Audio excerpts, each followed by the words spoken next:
Picture this. March 1941, an airfield shrouded in early morning mist. A woman in her early 30s stands watching as fighter pilots prepare for missions they might not return from. What haunts her isn't the enemy. It's knowing that British aircraft are essentially sabotaging themselves every single day. Her name? Beatrice Schilling.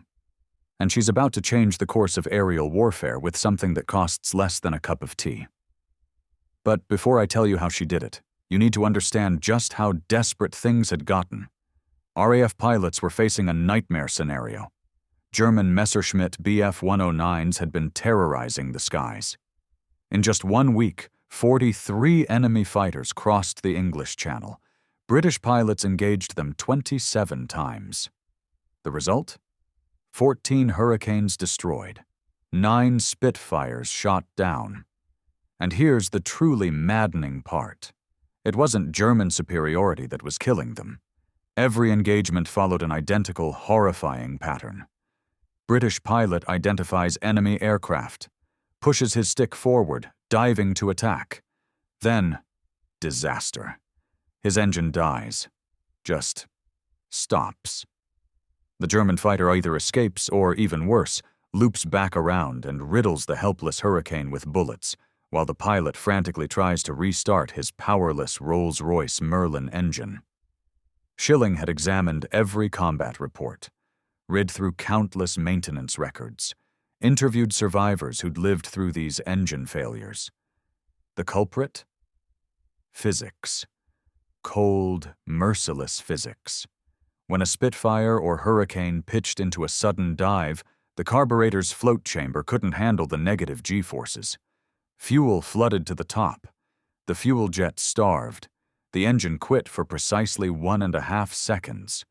1.5 seconds. Doesn't sound like much, does it? But at combat speeds, that's enough time for a Messerschmitt to close 300 yards and open fire. More than enough time to die. Meanwhile, German pilots didn't have this weakness. Their Daimler-Benz engines featured direct fuel injection. No float chambers to flood.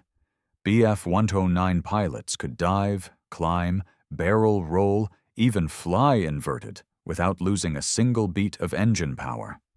This gave them an absolutely devastating tactical edge. British squadron commanders knew it. German pilots ruthlessly exploited it. And young RAF pilots were being killed faster than training schools could replace them. For 11 agonizing months, Schilling had wrestled with this problem.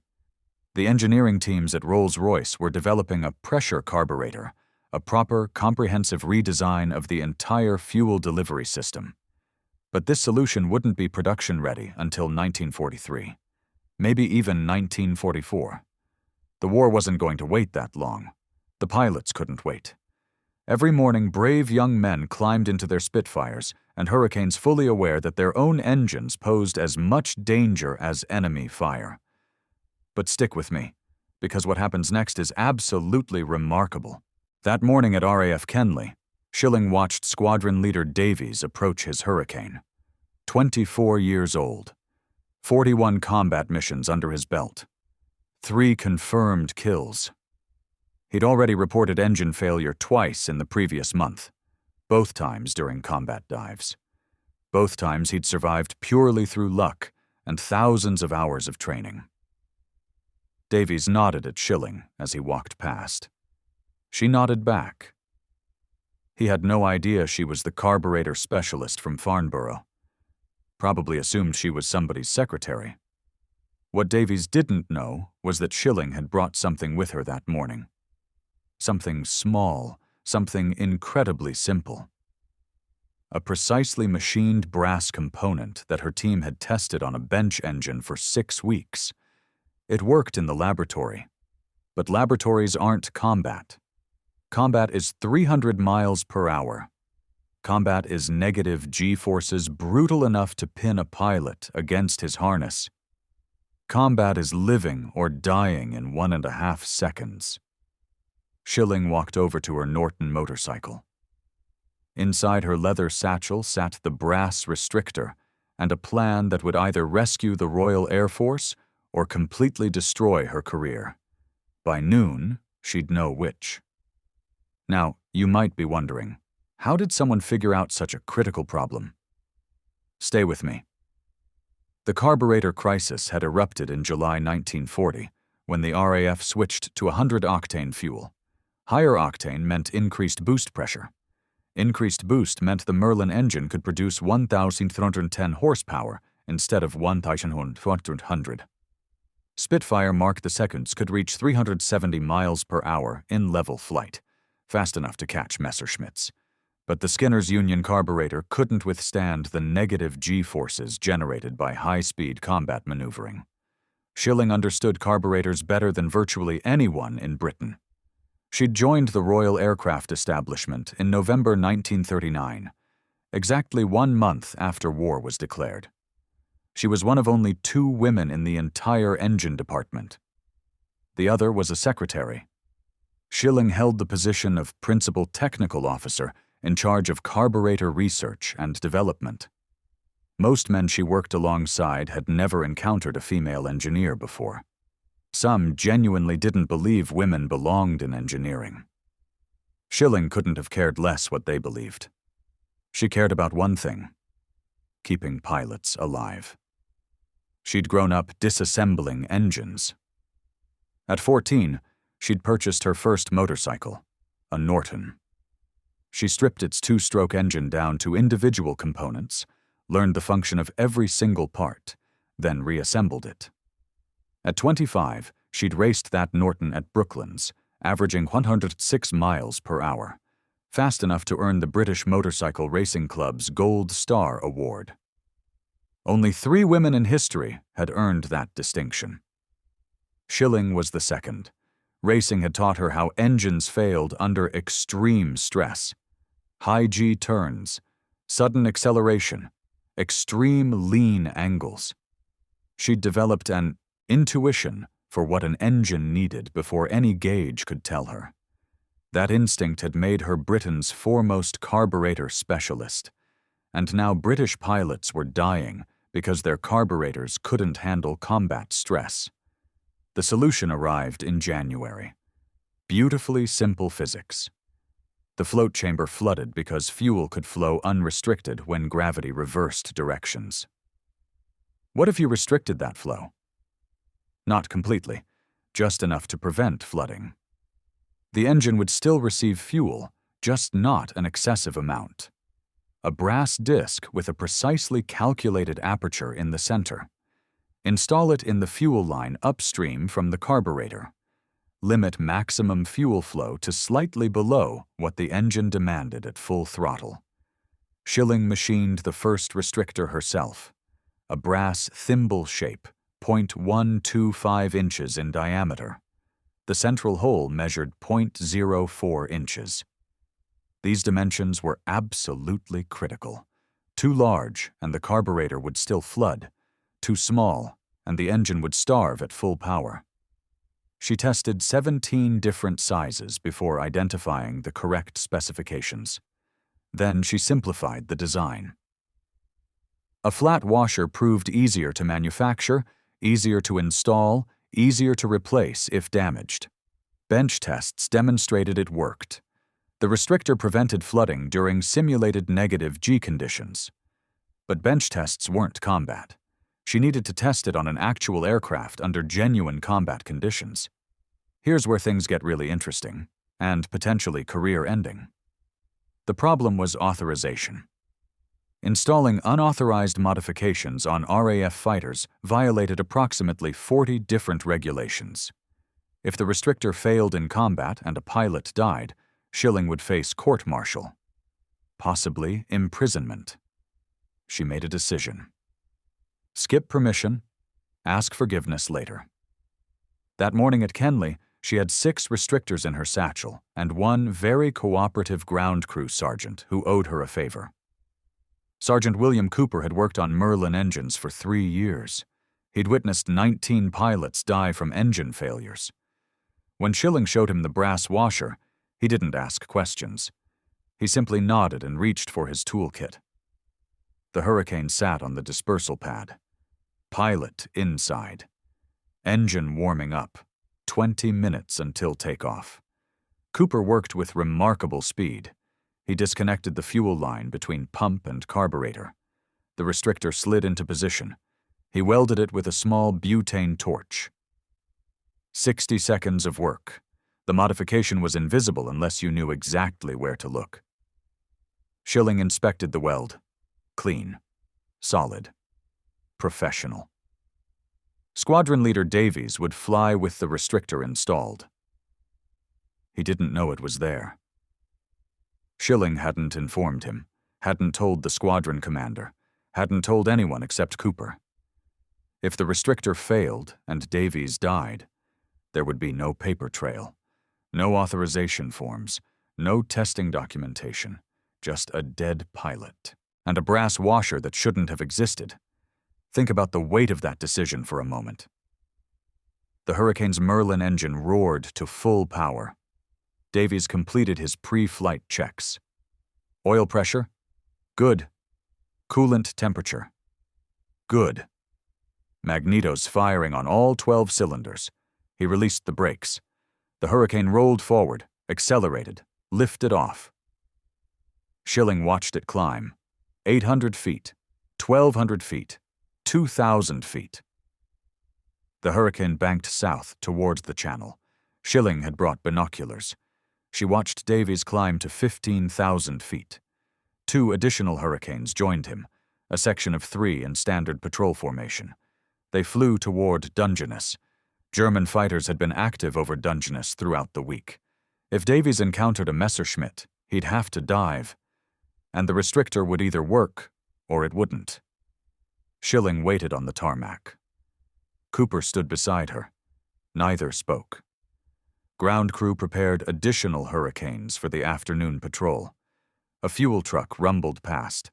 Mechanics shouted technical jargon across the dispersal area, normal sounds of a fighter station at war.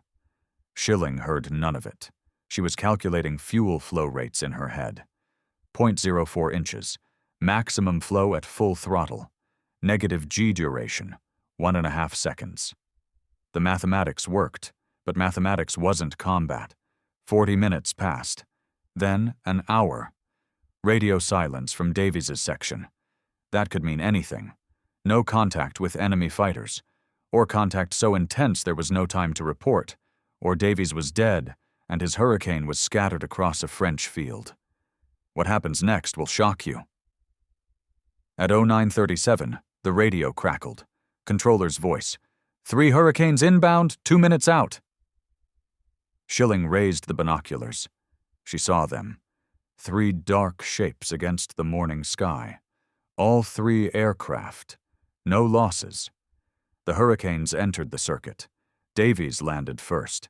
He taxied to dispersal, cut the engine, climbed out. Schilling walked toward him.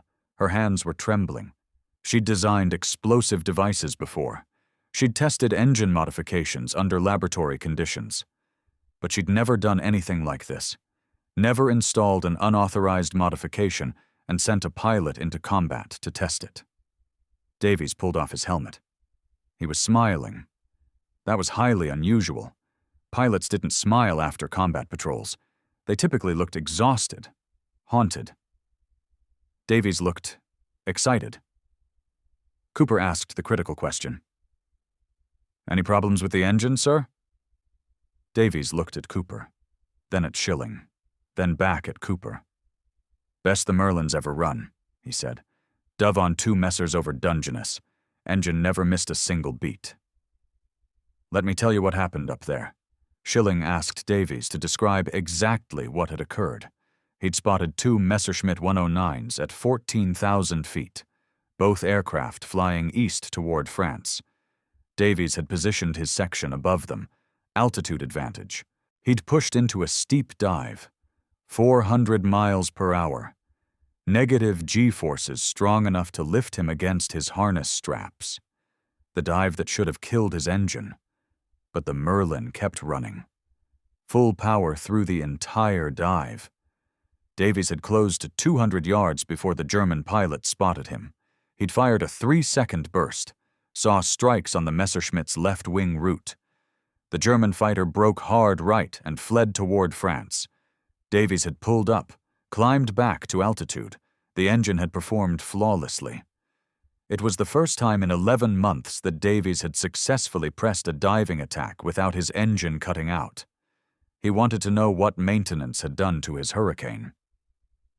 Schilling told him everything.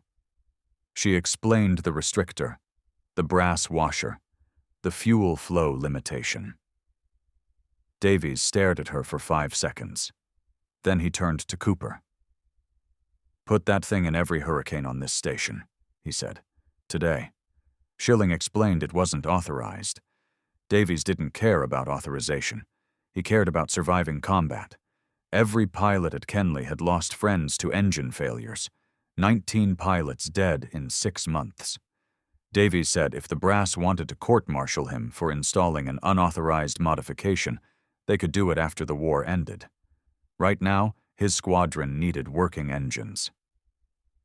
And here's where the story really takes off. Cooper installed restrictors in 4 more Hurricanes that afternoon. Schilling had brought 6. She kept one for testing. 5 Hurricanes flew combat patrols with restrictors over the next 3 days. 0 engine failures.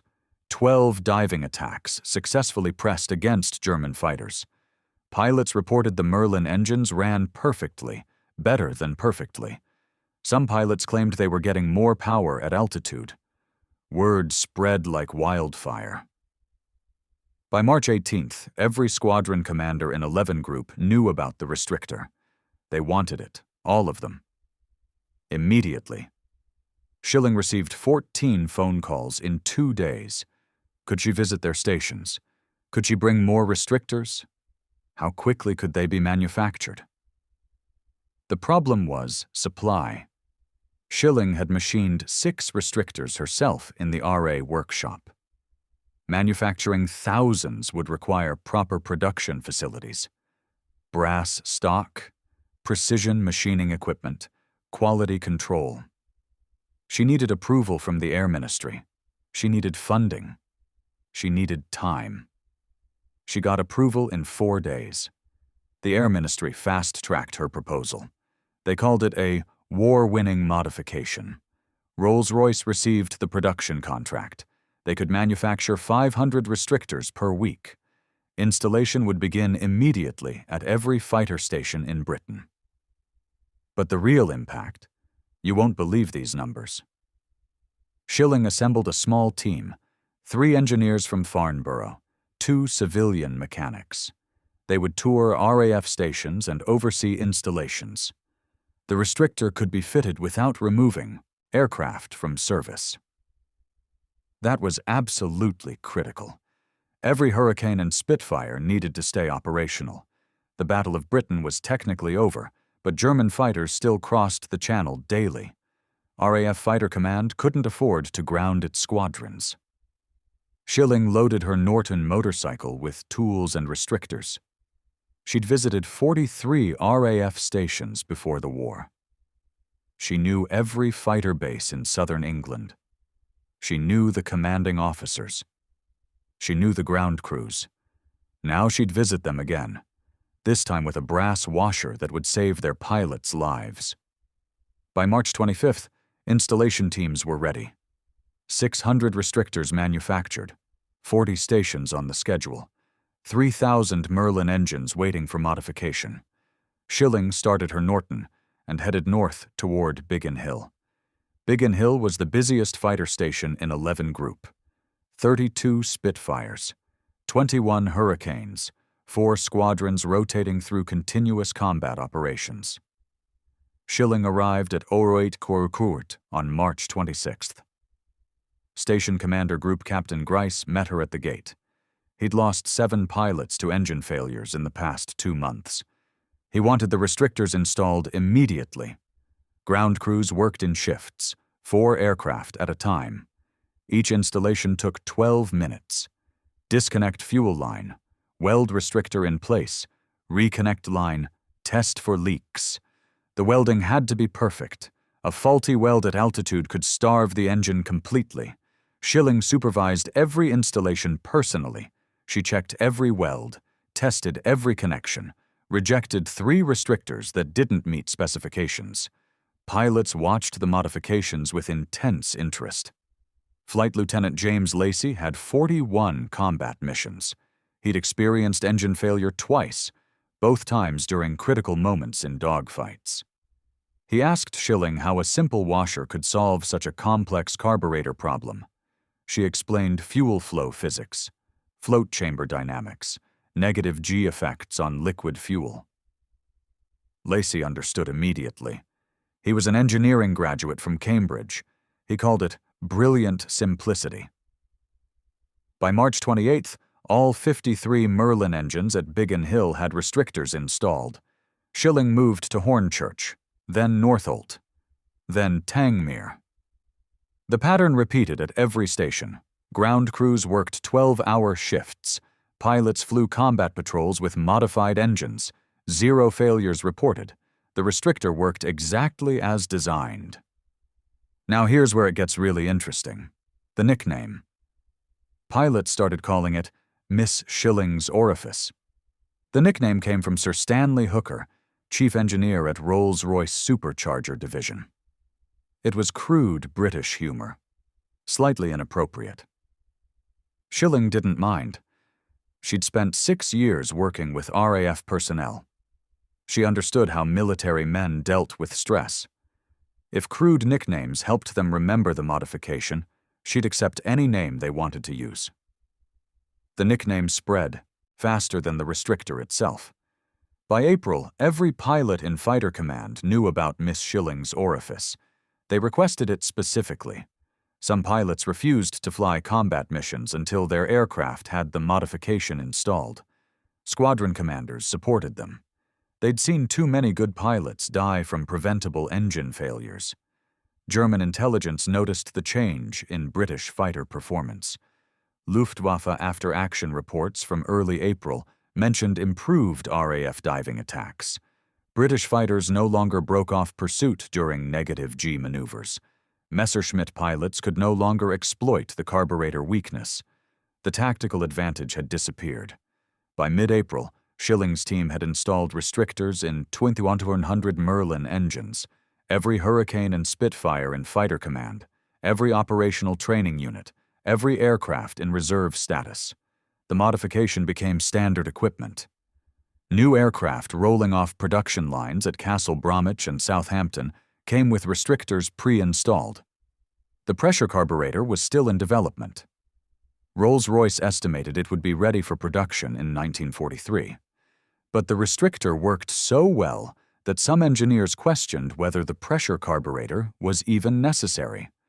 Why redesign the entire fuel system when a 50-cent brass washer solved the problem? Schilling knew the answer.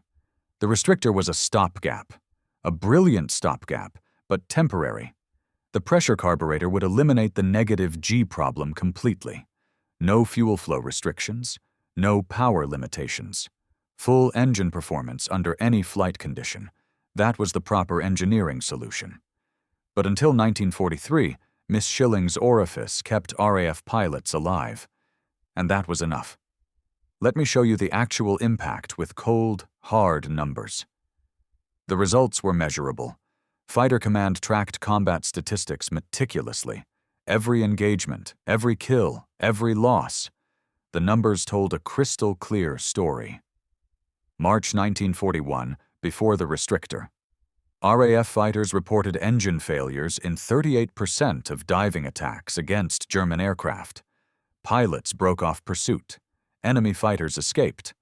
Or worse, German pilots recognized the weakness and exploited it. They deliberately lure British fighters into diving attacks, knowing the Merlin engines would fail. April 1941, after the restrictor. Engine failures during diving attacks dropped to 0.4%, almost non-existent. The few failures that did occur were unrelated to the carburetor. Mechanical problems, battle damage, normal combat attrition. The kill-to-loss ratio improved immediately. March had been brutal. Fighter Command lost 47 Hurricanes and Spitfires in combat, shot down 61 German aircraft, a ratio of 1.3 to 1, Barely breaking even, April was different. 29 British fighters lost, 94 German aircraft destroyed, a ratio of 3.2 to 1. The restrictor wasn't the only factor, but squadron commanders credited it as a major contributor. Pilots reported increased confidence in combat.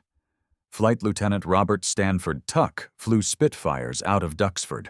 He'd experienced engine failure 4 times before the restrictor. After installation, he pressed diving attacks without hesitation.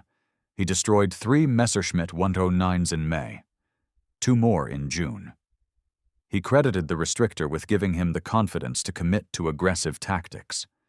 The modification spread beyond Fighter Command. RAF Coastal Command requested restrictors for their Beaufighters. Bomber Command wanted them for training aircraft. Even the Fleet Air Arm inquired about installation on carrier-based fighters. Schilling coordinated production with Rolls-Royce. By June, they were manufacturing 1,000 restrictors per week. But Schilling's story doesn't end here. Not even close. The restrictor remained in service through 1943. Rolls-Royce finally introduced the pressure carburetor in January 1943. The new carburetor eliminated the negative G problem completely. It used fuel injection principles similar to German engines: no float chamber, no flooding, perfect fuel delivery under any flight condition. But converting existing aircraft to pressure carburetors required extensive modifications.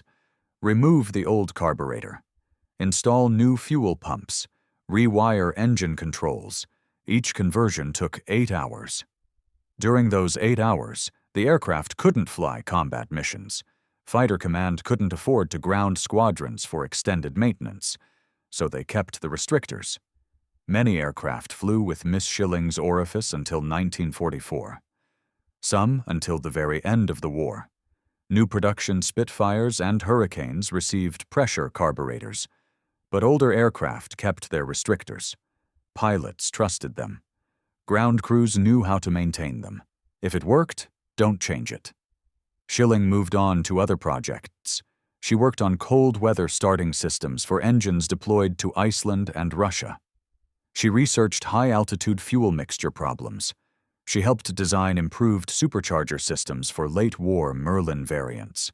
The Royal Aircraft Establishment kept her busy with dozens of technical challenges. But the restrictor remained her most famous contribution.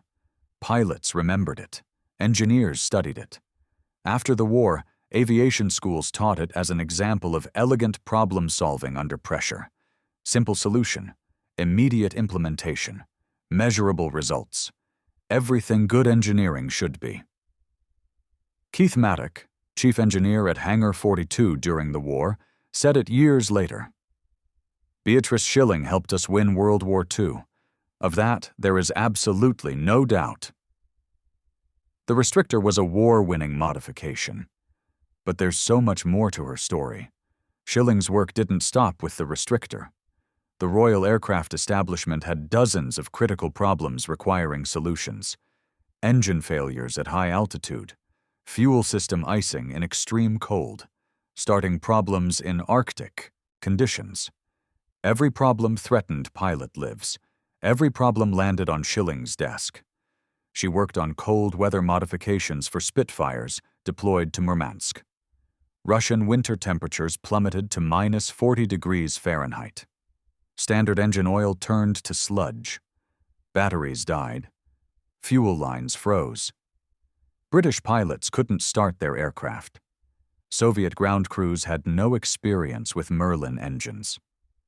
Schilling developed a cold start procedure using preheated oil and modified fuel mixtures.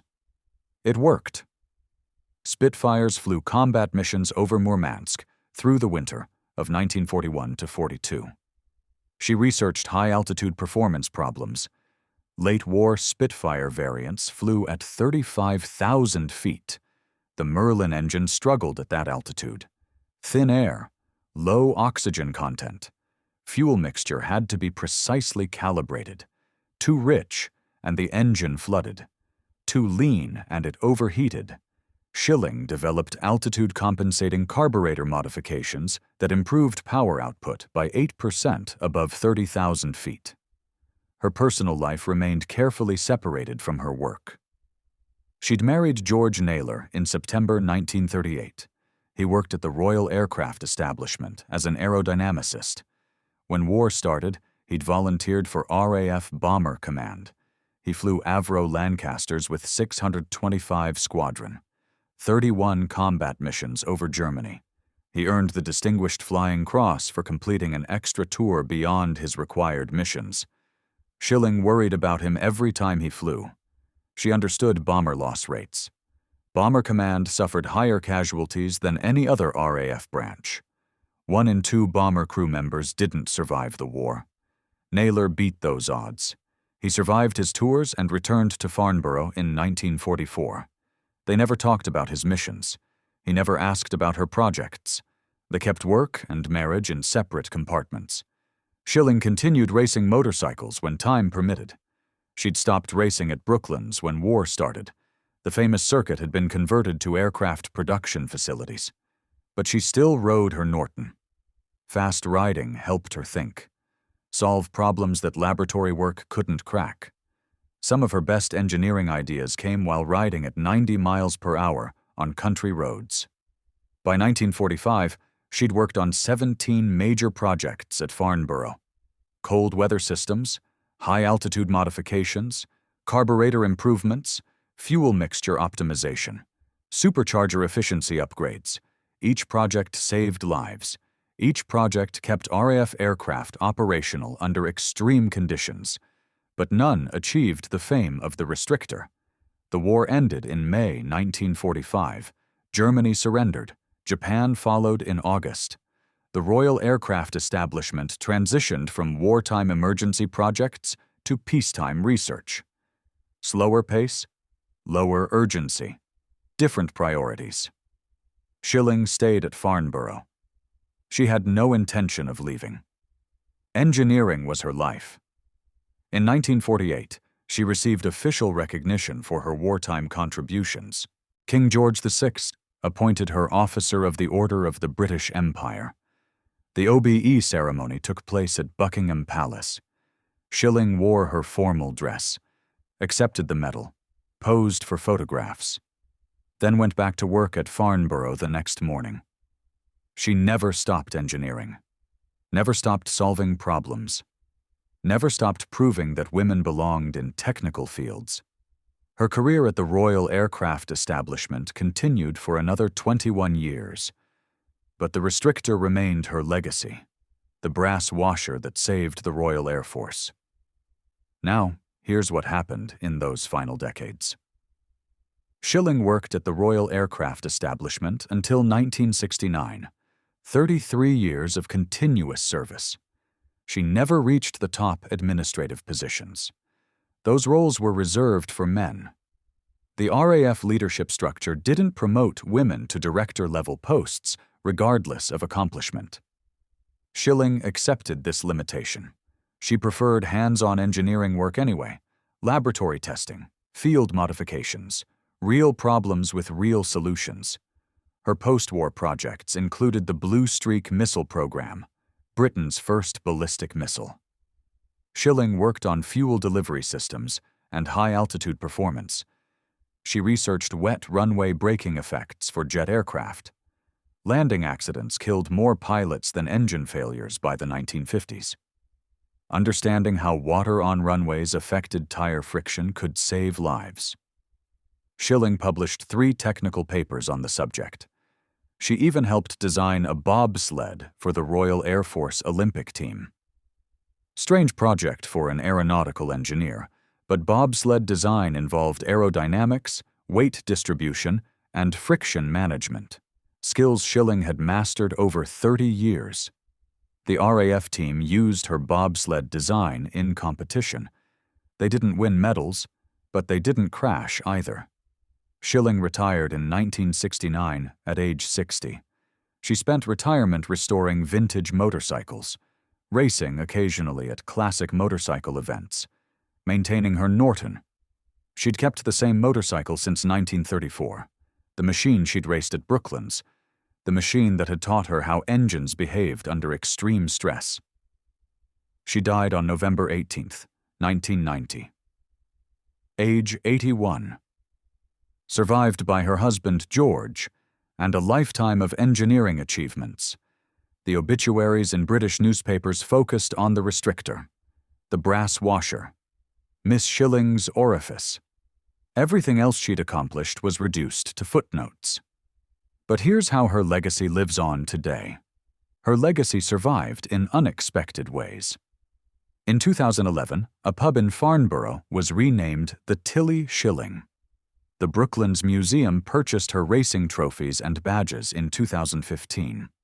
Winchester Heritage celebrated her in 2018 as one of Hampshire's extraordinary women. In 2019, Royal Holloway University opened the Beatrice Schilling Building for electronic engineering students. On March 8, 2019, International Women's Day, the mayor of Waterlooville unveiled a plaque at the local library. 110 years after her birth.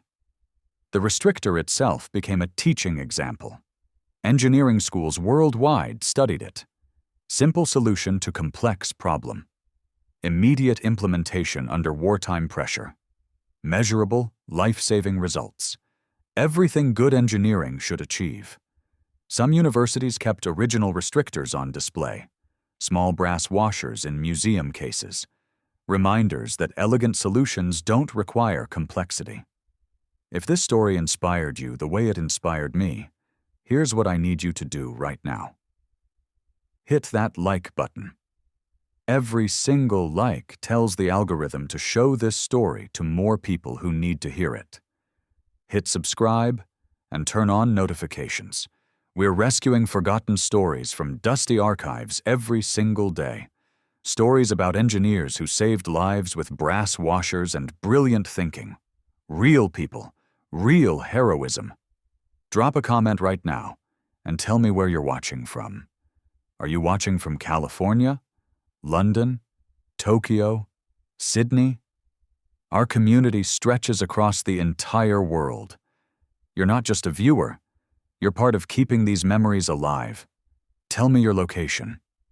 Tell me if someone in your family served. Just let me know you're here. Thank you for watching.